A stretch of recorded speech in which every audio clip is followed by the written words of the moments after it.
네, 하나님의 말씀 잠언 30장 15절 말씀 아마 되는 것 같습니다. 15절. 교재 국어원 좀 갖다 줬으면 좋겠네요. 15절 말씀 하나 보십시다. 거머리에게는 두 딸이 있어 다고 하느니라. 족한 줄을 알지 못하여 족하다 하지 아니하는 것 서너시 있나니 곧 음부와 아이 배지 못하는 태와 물로 채울 수 없는 땅과 족하다 하지 아니하는 불이니라. 16절까지 봉독했습니다.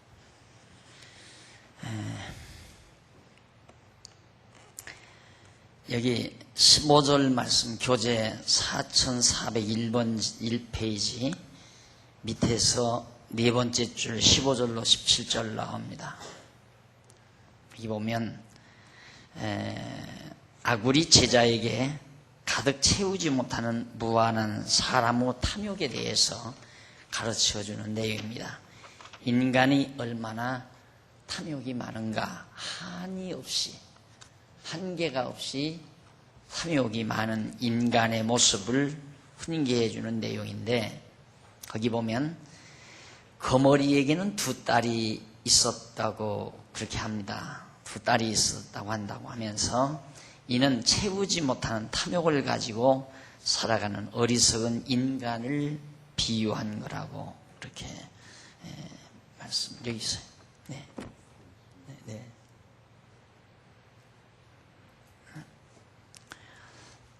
채우지 못하는 탐욕을 가지고 살아가는 어리석은 인간을 거머리에게 비유를 했어요. 거머리에게 두 딸.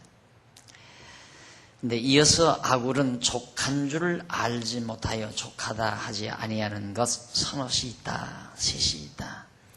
거머리에게 비유한 인간의 탐욕. 아마 거머리 아실 거예요.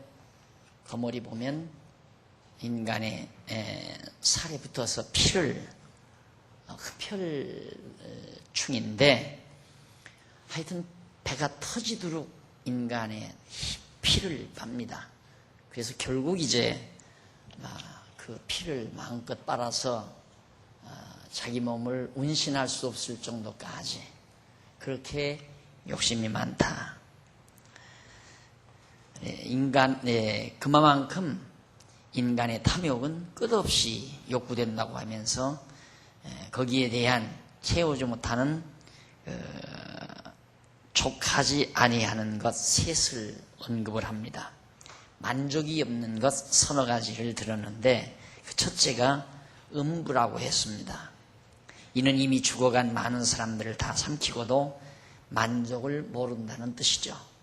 음부는 계속 인간이 죽어도 그걸 만족지 못해서 죽은 인간을 계속해서 받아들이는 음부로 비유를 했습니다.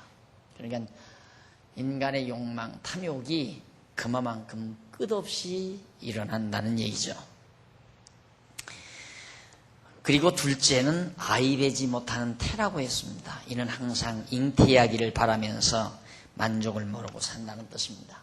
아이를 가지지 못한 여인의 태는 잉태를 항상 욕구하는 그런 만족이 없는, 잉태하지 못하면 만족이 없는 여인의 욕망을 하나의 예로 들고 있습니다.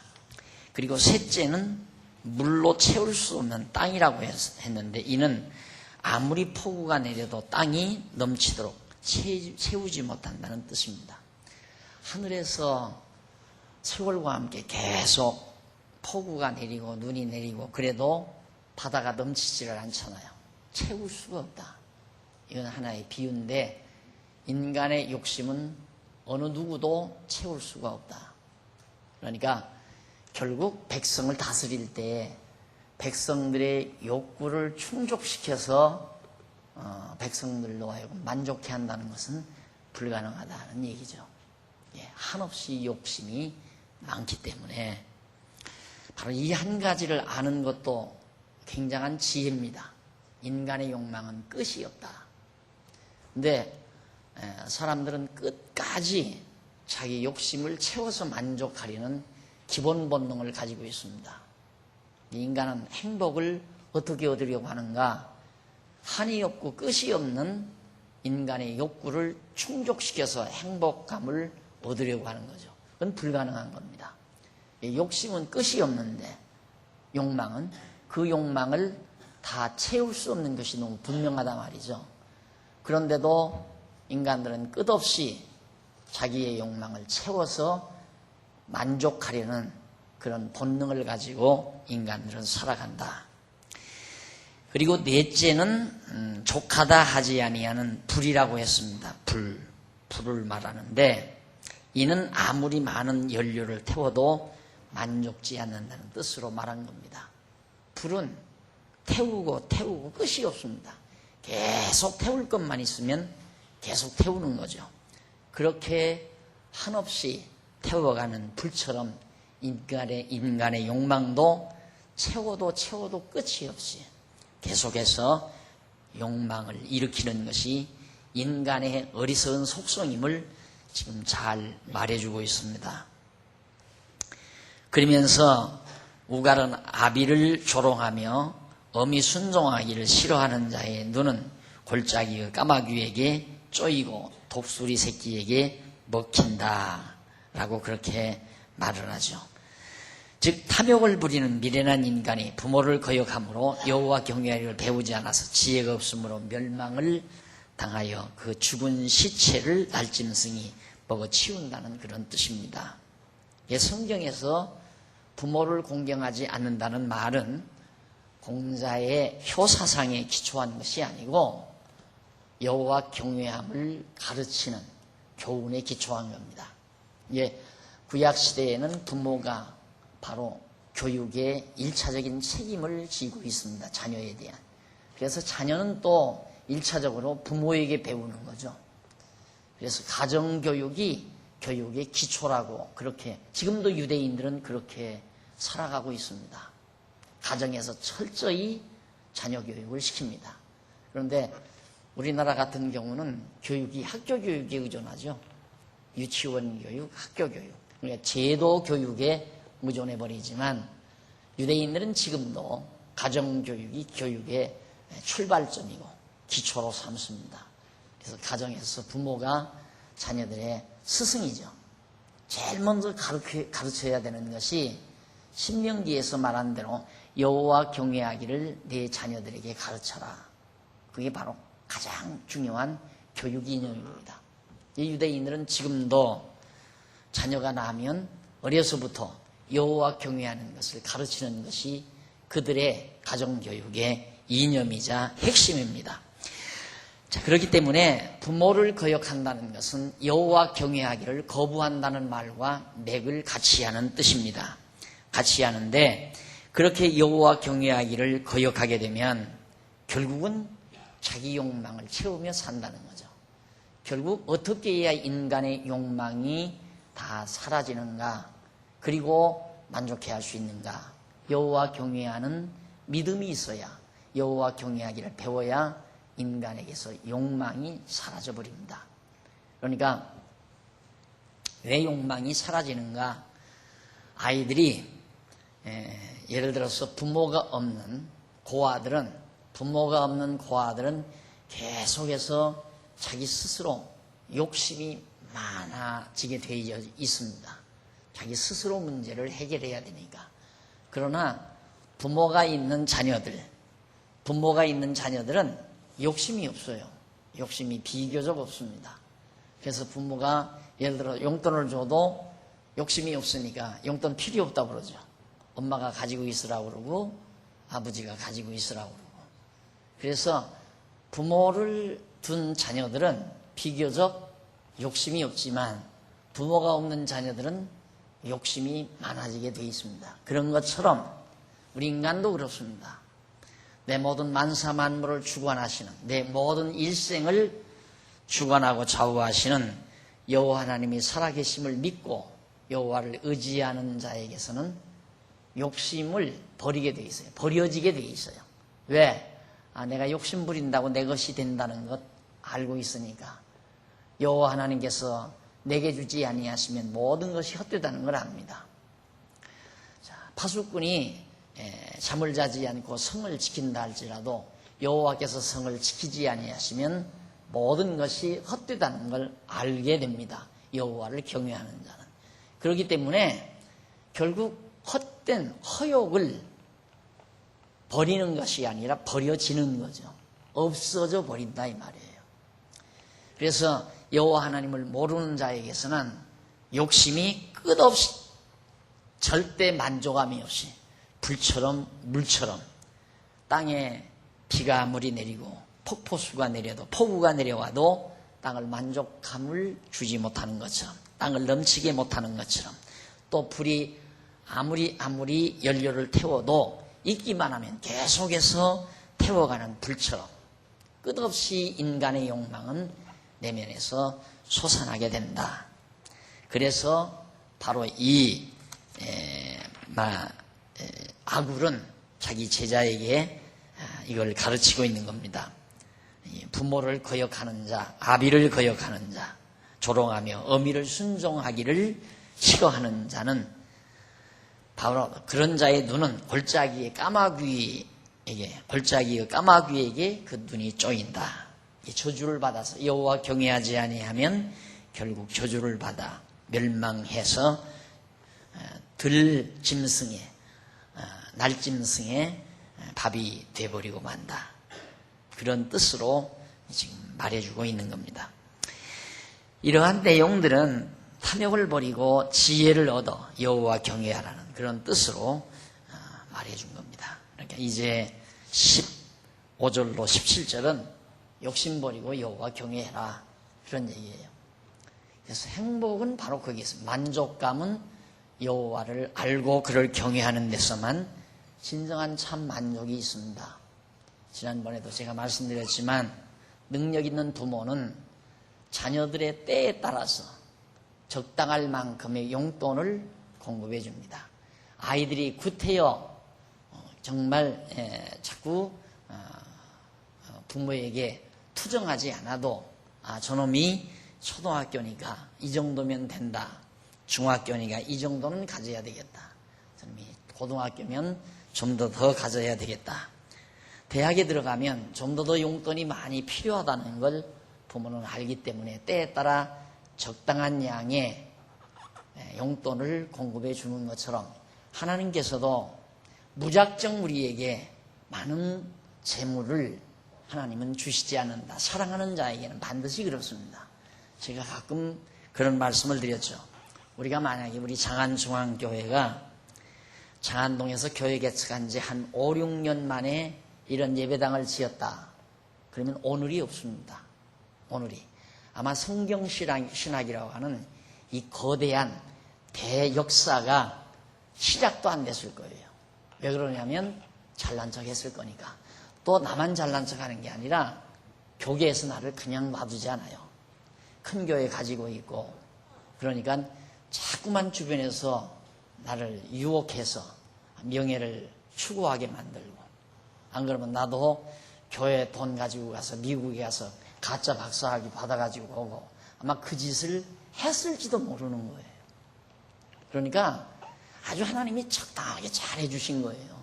그리고 만약에 성경신학을 그냥 유지한다 하더라도 우리 장안중앙교회가 장안동에서 이 정도의 규모로 지금의 예산을 세울 수 있는 교회가 됐다면 아마 직업군들이 많이 모였을 겁니다. 목회를 직업으로 하려고 하는 직업적인 신학도들이 그때 신학도들이 많이 따랐으니까요. 수십 명이 저희 교회로 모여들었으니까. 근데 왜 다 흩어졌나? 가만히 보니까 박 목사도 밥을 못 먹고 사니까 박 목사 밑에 있어봤댔자 가르치는 말씀은 좋지만 저 밑에 있어봤댔자 밥 한 그릇 얻어먹기 힘들겠다. 그래서 다 흩어진 거예요. 이게 어렵고 정말 힘없고 또 교계로부터 모진 시련을 겪는 가운데서 오직 진리 때문에 모여든 사람들로 교회가 이루어지게 된 거고, 오늘날 노예도 그렇습니다. 노예를 지도하는 많은 목사님들도 그 어려운 시기에 돈 때문에 모인 게 아니에요. 오직 이 진리가 옳기 때문에 고생스러워도 이 진리를 위해서 전해야 되겠다고 하는 그런 뜨거운 열정과 사명을 가진 자들이 주변에 남게 됐고, 그 결과 건전한 노예로 지금 성장하게 되는 거죠. 지금 이렇게 지나놓고 보면 참 하나님이 어쩌면 그렇게 적당하게 알아서 때에 따라 적당한 양의 분량대로 우리에게 공급해 주시는가, 이걸 아마 여러분과 내가 같이 경험하잖아요. 똑같이 경험하고 있잖아요. 그러니까 무조건 돈이 많다고 좋은 게 아니에요. 여러분도 마찬가지입니다. 지금 그만큼 하나님이 주셨으니까 오늘 말씀을 사모하고 장안중앙교회 집사, 권사, 장로가 되어 살죠. 예를 들어서 몇백억 재벌이 되어보세요. 몇백억 재벌이 됐으면 과거 대치동에 있는 그 정말 남의 집 창고 같은 그 2층 거기에 교회 세워가지고 막 냄새가 건물에 썩은 냄새가 나는 그런 예배당에서 예배드리는 그런 우리 교회를 찾아보겠어요. 근사하게 대리석으로 지어놓은 예배당에 가서 존경받고 대우받고 돈 자랑하고 막 거기에서 다 공원을 세우고 이름 내고 누구나 다 그런 거 아니겠어요? 그런데 하나님께서 적당한 양 주시니까 오늘 가난하지만 말씀 사모해서 우리 교회로 오셔서 이렇게 오늘날 아담하게 교회를 이루어 살아가게 되는 겁니다. 그러니까 돈이 무조건 좋은 게 아니에요. 돈이 인간을 객길로 빠지게 하는 경우가 많습니다. 그래서 돈이 그렇다고 해서 무조건 나쁜 게 아니거든요.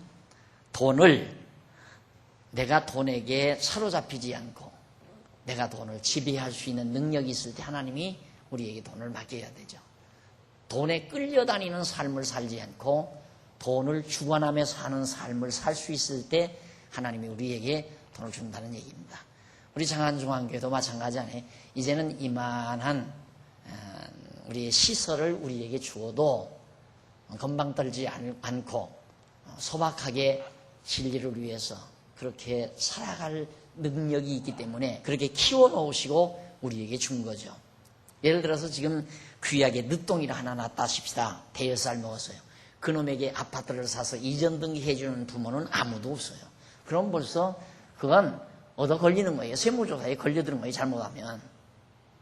근데 다 자라나서 20, 30대가 되면 장가를 들고 가정을 이룰만 하면 그때는 여유자금으로 자녀에게 아파트를 사서 이전 등기해줘가지고 관리하도록. 왜? 이제 관리할 능력이 있기 때문에. 사람도 그렇게 하는데 어찌 하나님께서 그렇게 안 하시겠어요?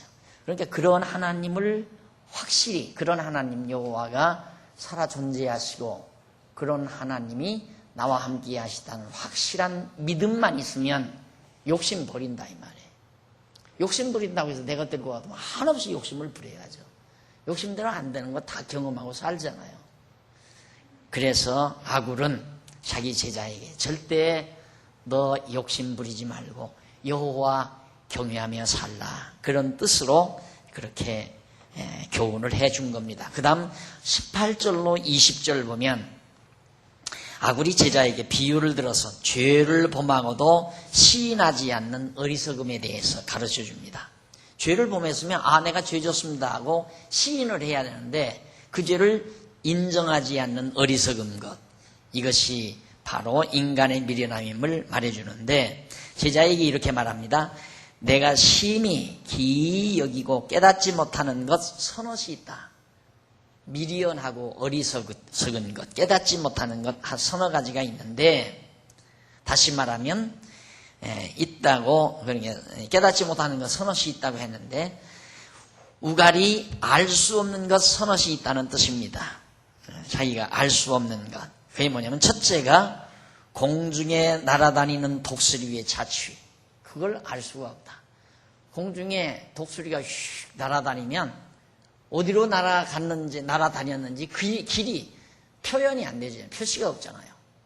동쪽에서 서쪽으로 날아서도 서쪽에 있는 독수리를 보면 동쪽에서 왔는지 북쪽에서 왔는지 모른다 이 말이에요. 길이 없으니까 그건 모르겠더라. 그리고 공중으로 날아다니는 흔적이 없기 때문에 그 자취를 알 수 없다는 것이고, 둘째는 바다로 지나다니는 배의 자취.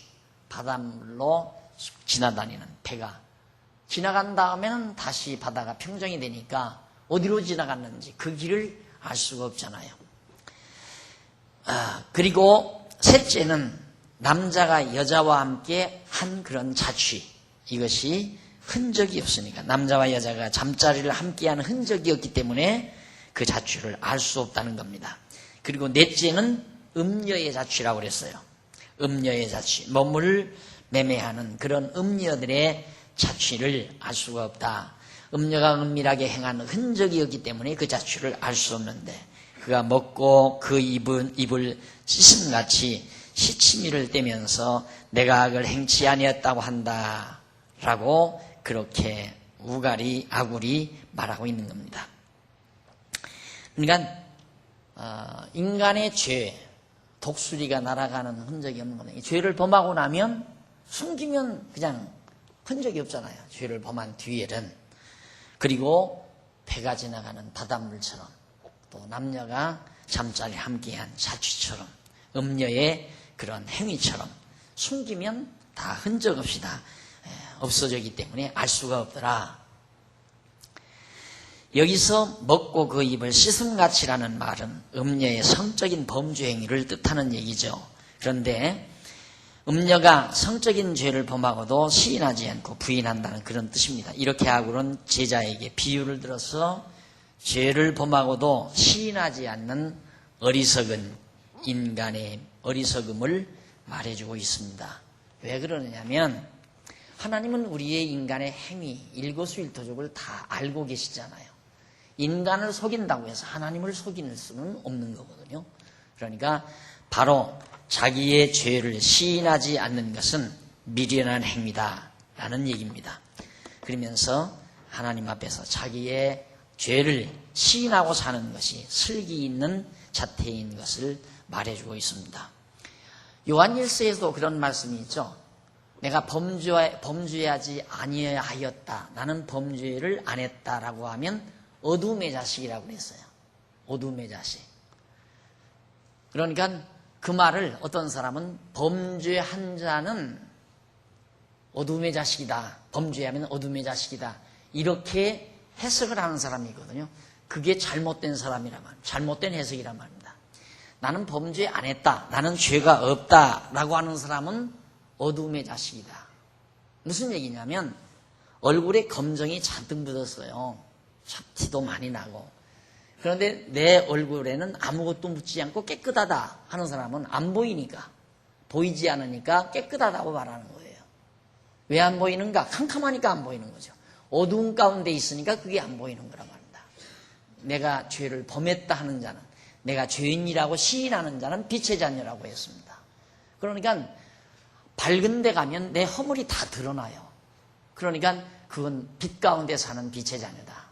그러니까 죄가 없으면 빛의 자녀고 죄가 있으면 어둠의 자식이 아니라, 우리 인간은 다 죄인인데 죄가 없다고 하는 사람은 어둠에 속한 자고 죄인이라고 시인하는 자는 빛의 자녀다, 이 말이에요. 자, 여기 빛입니다. 빛, 어둠. 빛 가운데 있으면 죄가 드러나요. 어두운 가운데 있으면 무죄, 죄가 없어요. 보이지 않으니까. 이것은 빛의 자녀고 이건 어둠의 자녀란 말이에요. 이것이 요한일서에서 말하는 사도 요한의 증언입니다. 그러니까 지금 여기서도 우갈이 제자에게 하는 말이 그 말입니다. 죄를 숨기는 자, 숨기려면 어두운 가운데로 들어가야 숨기잖아요. 그 어리석은 자예요.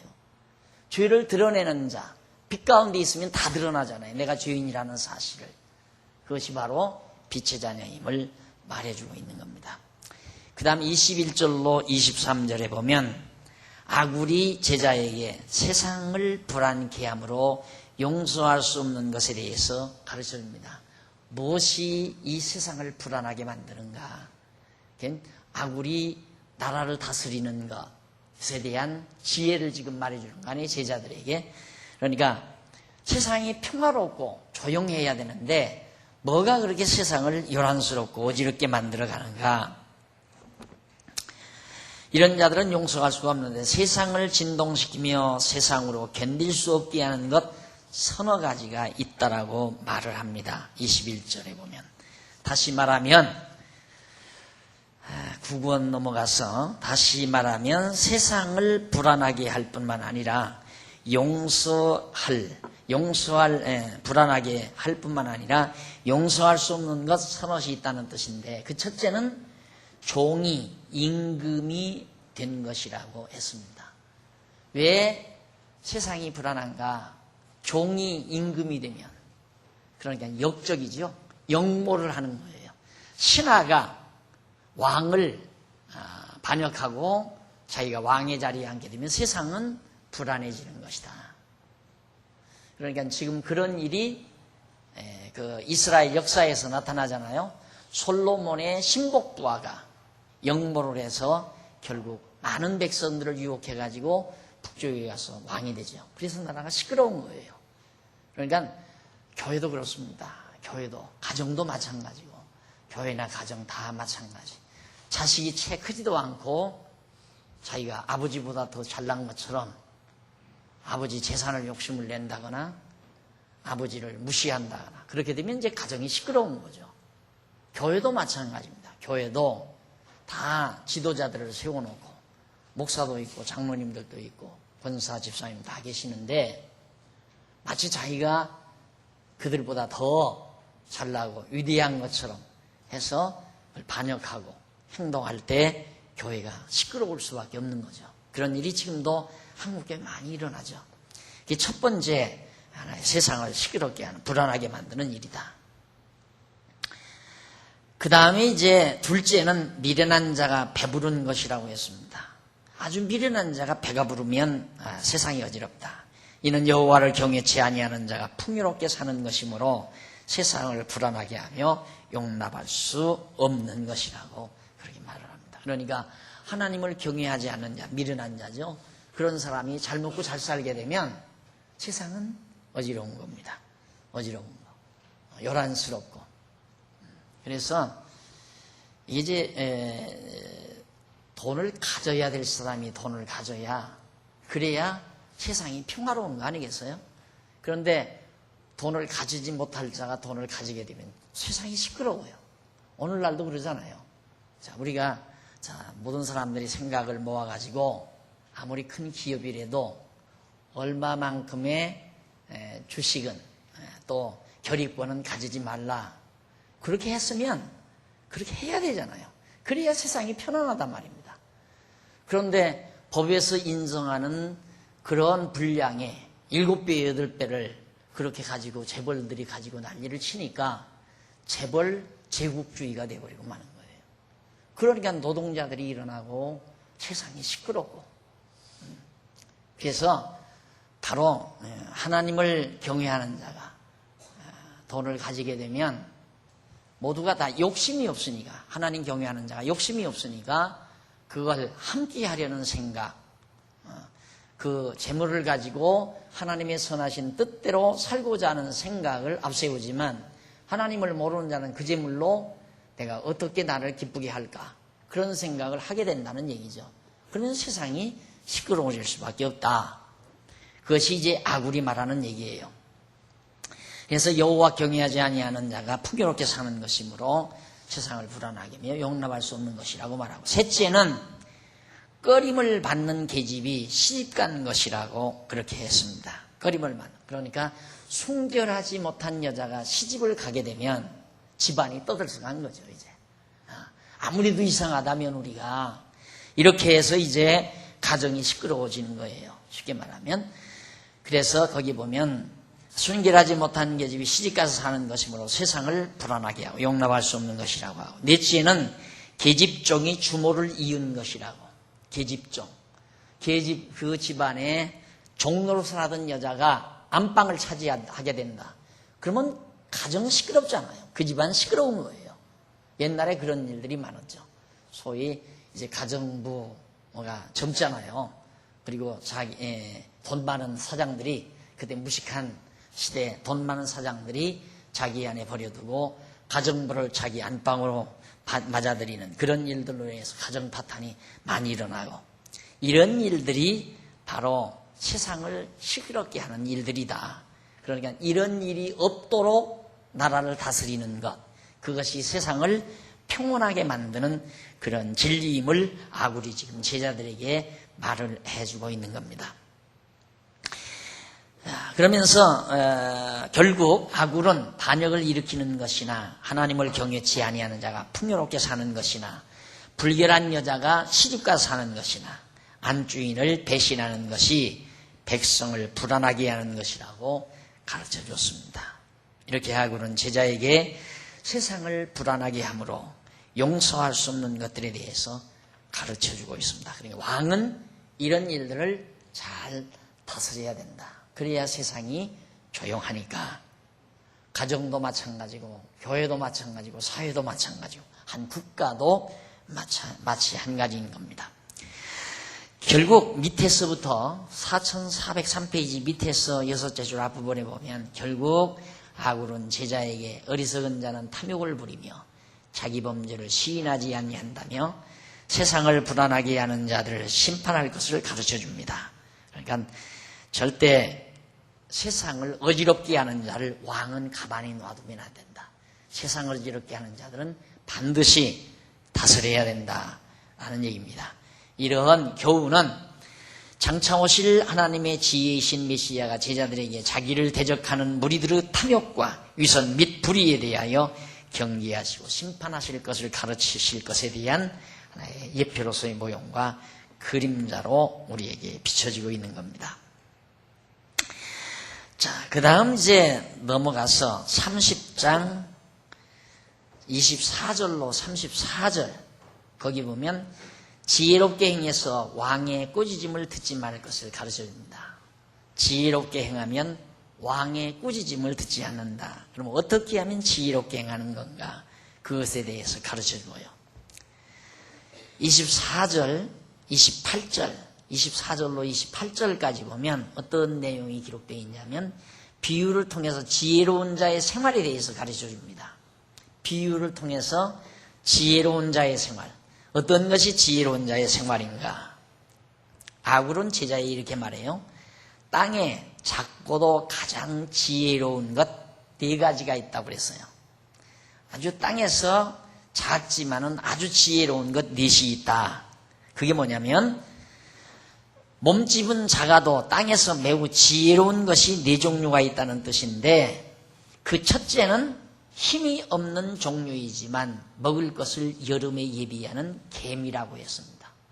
개미가 아주 몸집은 작지만 굉장히 지혜롭다. 참 놀랍죠? 벌써 개미가 높은 데로 이사를 가면 큰 비가 올 것에 대한 징조입니다. 사람들은 뭐 여러 가지 과학적 장비를 동원해서야 내일 큰 비가 내리겠습니다 하지만 개미는 그 과학적 장비가 하나도 없어요. 없는데도 기가 막히게 장마철에 큰 비가 올 때는 개미가 낮은 곳에서 높은 곳으로 전부 이사를 갑니다. 그게 개미가 지혜로운 거죠.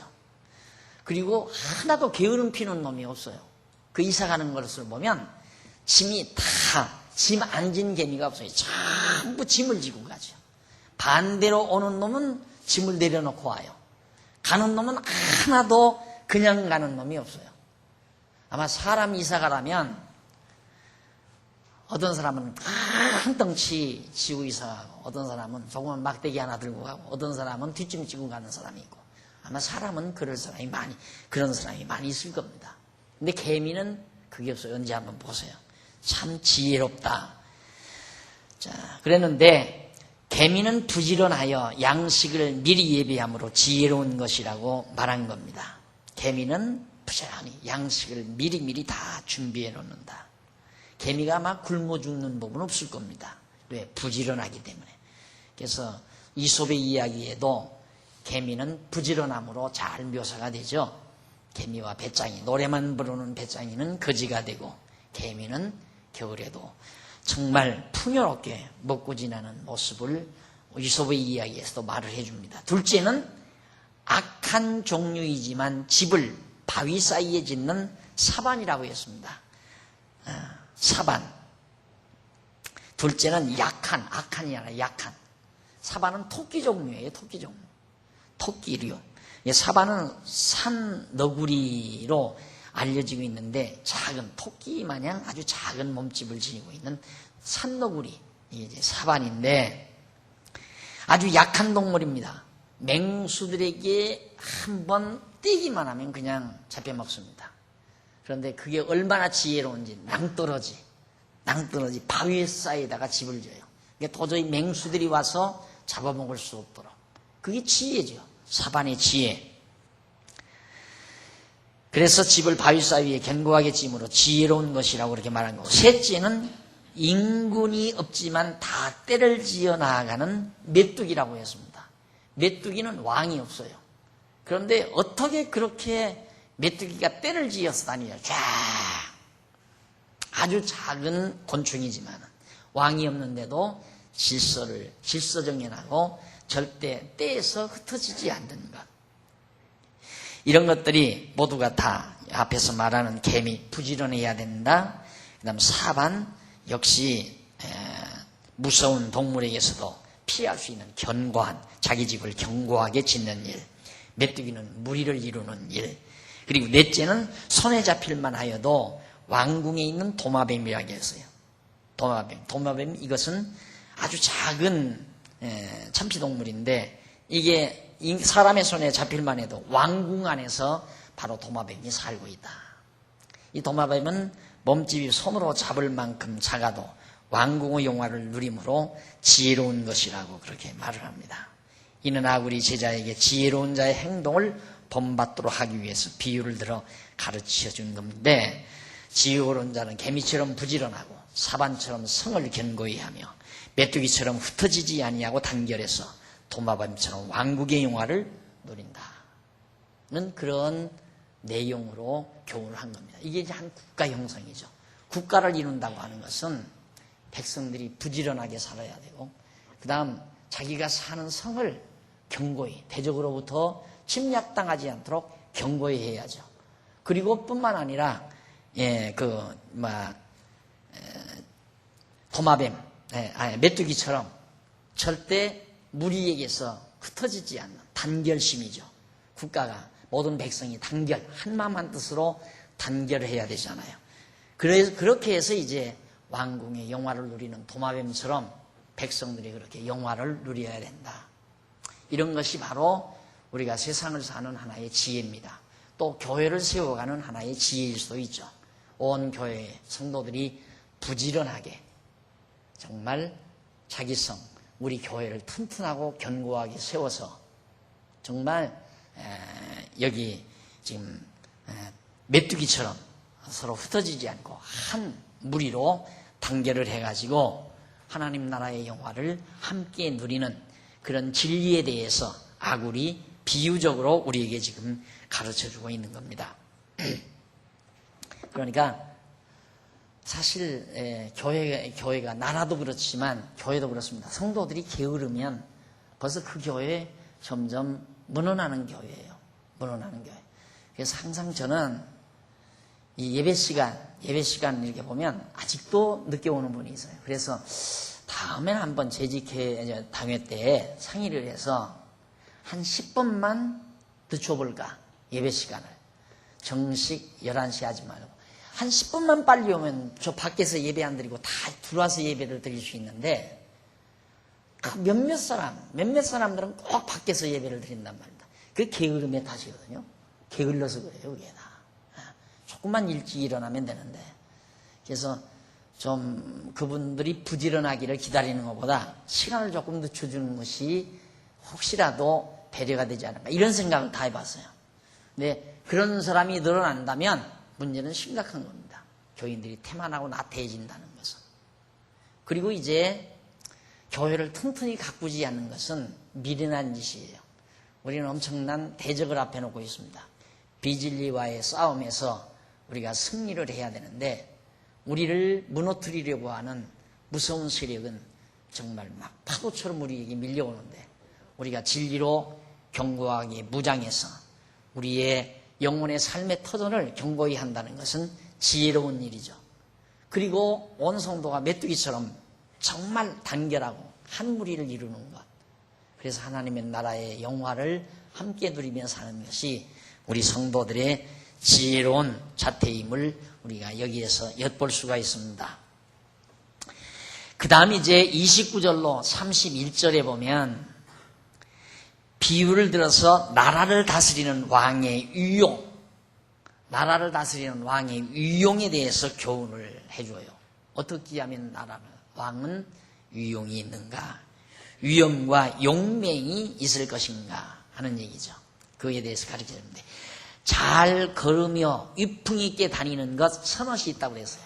아주 걸음을 잘 걷고 위풍 있게 다니는 것 서너 가지가 있는데 곧 뭐냐면 능하게 걷는 것 셋이 있고 넷째로 더 낮게 행진하는 것이 있다는 겁니다. 그 첫째는 짐승 중에 가장 강하여 아무 짐승 앞에서도 물러가지 아니하는 사자라고 그랬어요.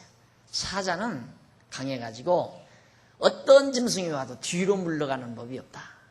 아주 당당하다. 맞습니다.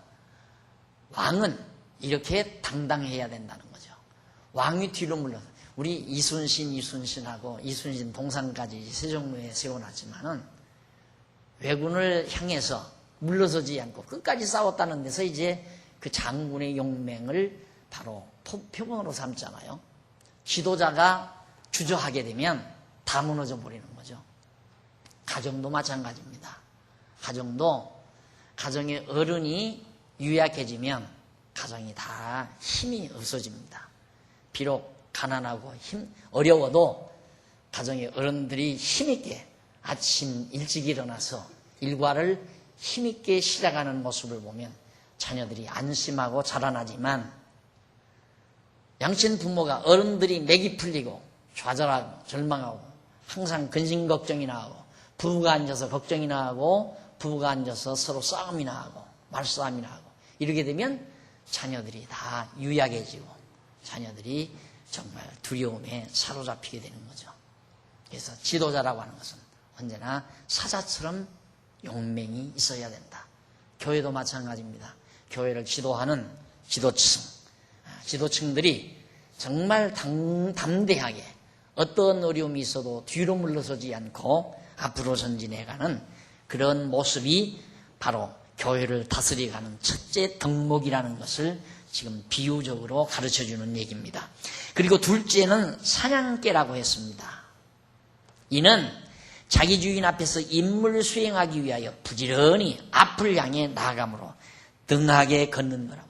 사냥개는 딱 보면 앞에 산짐승이 있잖아요. 그러면 그 산짐승 두려워하지 않고 사냥개가 그냥 주인을 충성하기 위해서 달려갑니다. 달려가서 그 짐승을 물어가지고 끌고 오는 그런 사명을 완수하는 것처럼 왕은 하나님의 종으로서 정말 하나님 앞에서 충성하는 자태, 자기 생명을 내대고 충성하는 자태, 이것이 왕의 덕목임을 말해주고 있습니다. 그래서 왕은 당당해야 되고 용맹이 있어야 되고 그리고 주인에게 하나님 앞에서 죽음을 내대고 생명을 내대고 정말 충성하는, 하나님께 충성하는 그런 충성심이 왕에게는 절대 필요하다라는 얘기죠. 그리고 셋째는 수염소라고 했습니다. 수염소. 이는 상대를 떠받으며 밀고 나감으로 능하게 걷는 거라고 했습니다. 수염소, 뒤로 물러놓는 법을 계속 받으면서 앞으로 전진해 갑니다. 지도자라고 하는 것은 길을 인도해 가는 자거든요. 길을 인도해 가는 자. 그러니까 길을 인도해 갈 때 뒤로 물러서지 말고 앞으로 전진해 가는 거. 그래서 앞장서는 자가 지도자입니다. 항상. 언제나 앞장서는 자. 교회 일도 마찬가지죠.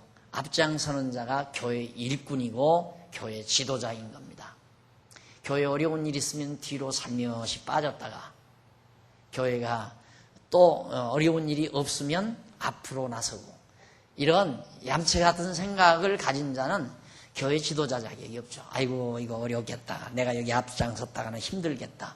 이러면서 살며시 뒤로 빠져나가는 자세. 이런 건 지도자의 자격이 없죠. 나라도 마찬가지입니다. 그래서 옛말에 그런 말 있잖아요. 현숙한 여인은 가정이 어려울 때 알아본다. 현처는 가정이 힘들고 어려울 때 용맹 있는 아내, 현숙한 아내를 그때 알아볼 수 있다. 충신도 언제 알아보는가?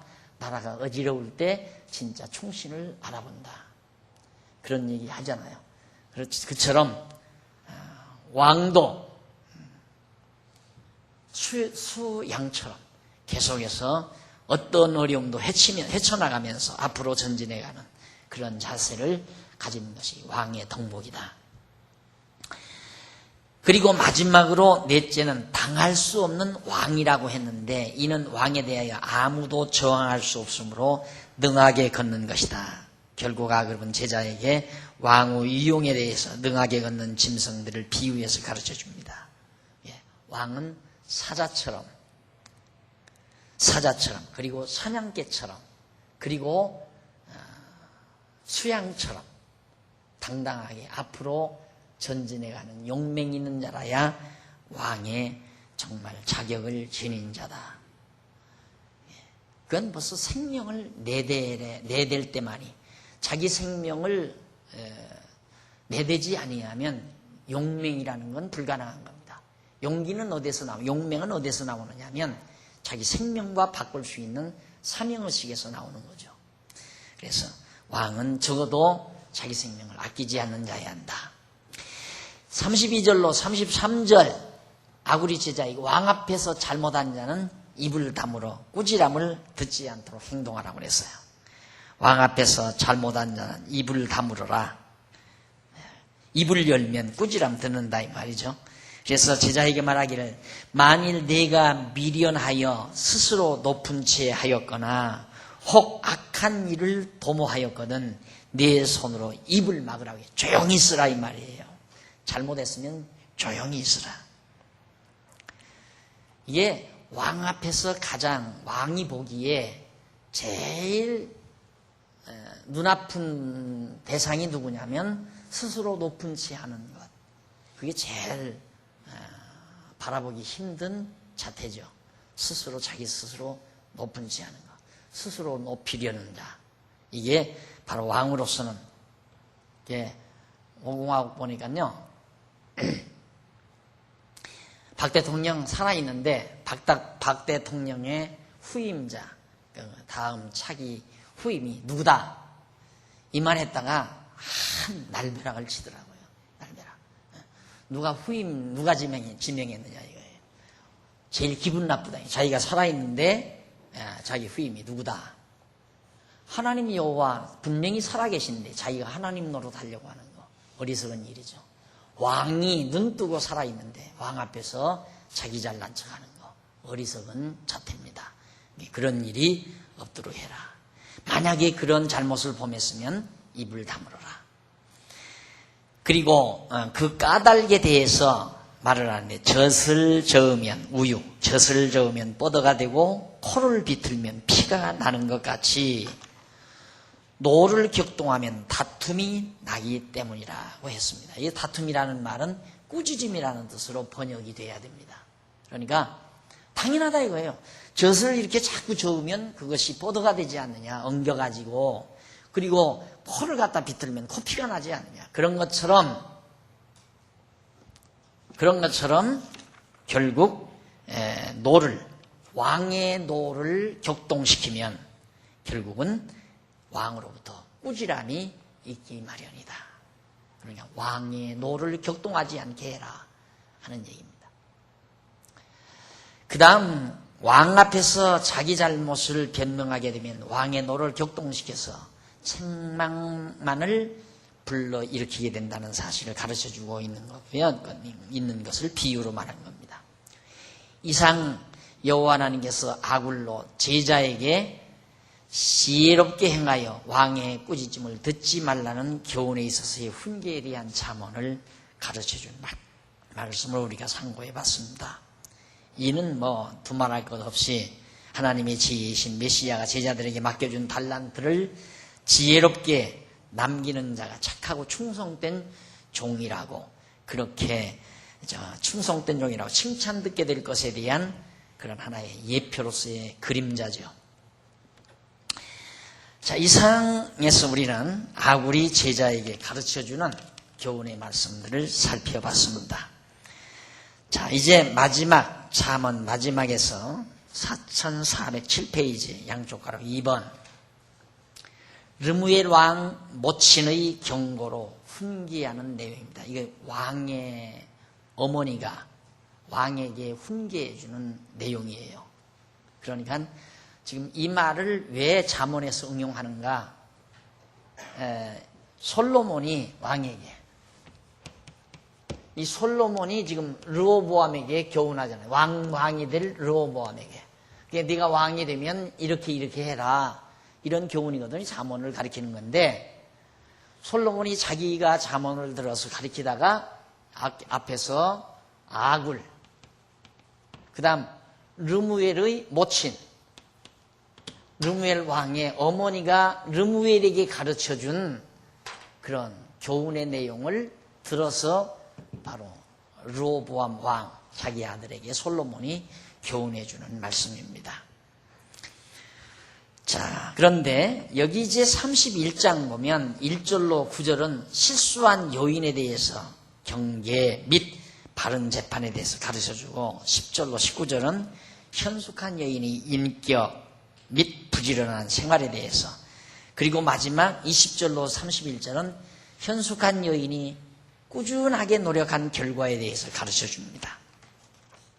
자, 그럼 우선 어머니가 르무엘 왕의 어머니가, 르호보암이 아니고 르무엘 왕입니다. 르무엘 왕의 어머니가 르무엘에게 훈계한 잠언 1절로 9절은 실수한 요인에 대한 경계, 실수를 하는데 그 요인이 뭔가, 그 요인을 알아서 너는 경계해라. 그리고 바른 재판, 너는 왕이 되면 백성들을 바르게 재판해라.